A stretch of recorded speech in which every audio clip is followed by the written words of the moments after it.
Alright, so those are the two sections I'm going to cover in this video. You got the little intro / verse section and then the strumming part. So what you're going to want to do is just, you got standard tuning and everything here. You're going to set your middle finger down on the 2nd fret of the D. And you're going to pluck A, then D, then you're going to pluck B, G, D, G. So you got the 2nd chord, you leave your middle finger there, 2nd fret of the A, but you're going to just pluck from the E string instead of the A string. So it's the same pattern that's going to continue to happen throughout this song. So you just use your ears, listen for the little pattern. So you got, so both those chords together.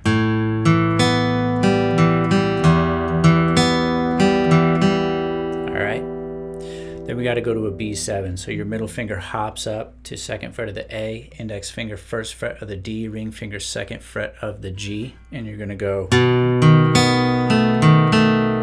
again, same plucking pattern. A, D, B, G, D, G. All right. Now we go back to the E chord. So middle finger hops back to 2nd fret of D.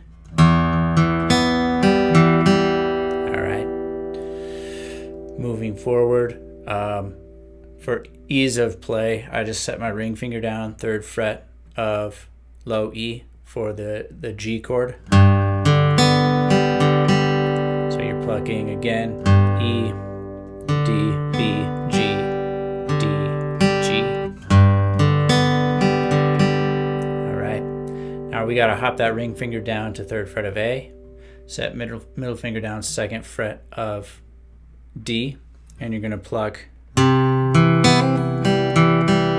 you're playing a C chord, but you got to hammer your index finger on and off of the B string. So you pluck A, D, then when you pluck B, you pluck, hammer, pull, and then you go back to G, D, G.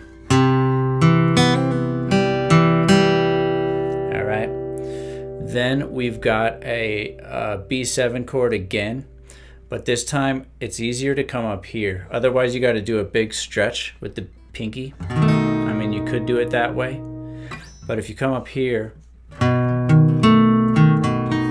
it's a little easier. So middle finger sets down 7th fret of E, index 6th fret of A, ring finger 7th fret of D, pinky 8th fret of G. So you're going E, A, D, A, E, and then G. All right.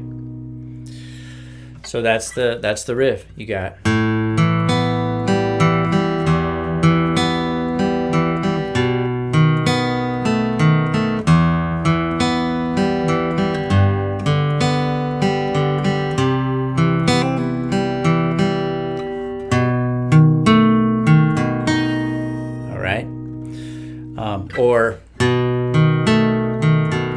But I just think that's tough to get that reach. So now when you get into the strum section, you'll hear the emphasis on the offbeats, almost like a reggae strum pattern. So you got,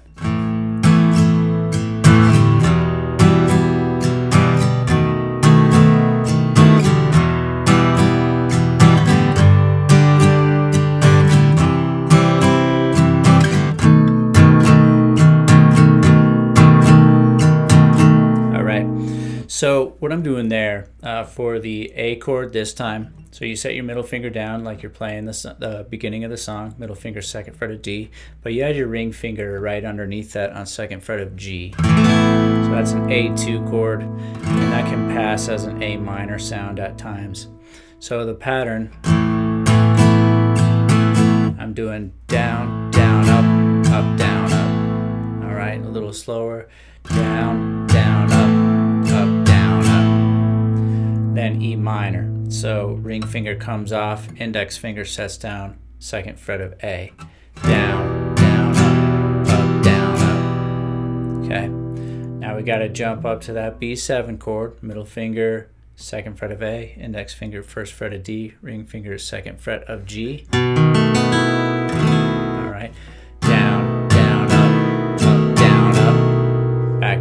minor.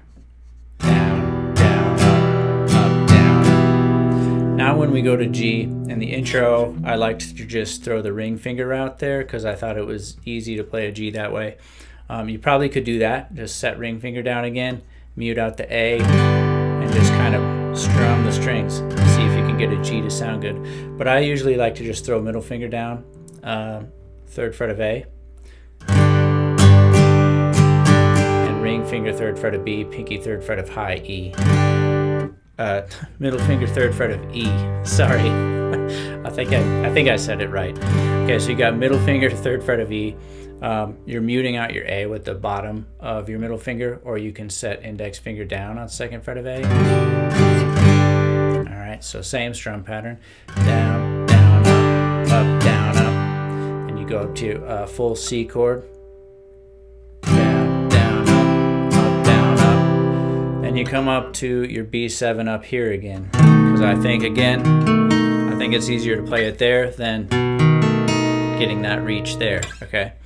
So down, down, up, down, up, down, down, up, down, up. So you play the pattern twice on the B7. All right, so the strum part, 2, 3, 4.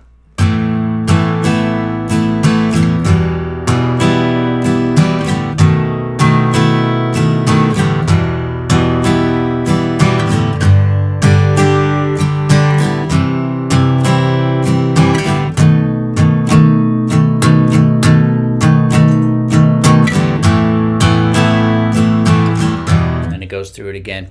So that should be the sections to the song. I wasn't sure if I heard anything else in there, but that should be a really good start for you on this one and get you through most of the song. If this was helpful for you, go ahead, hit the like and subscribe, and I'll see you on the next video.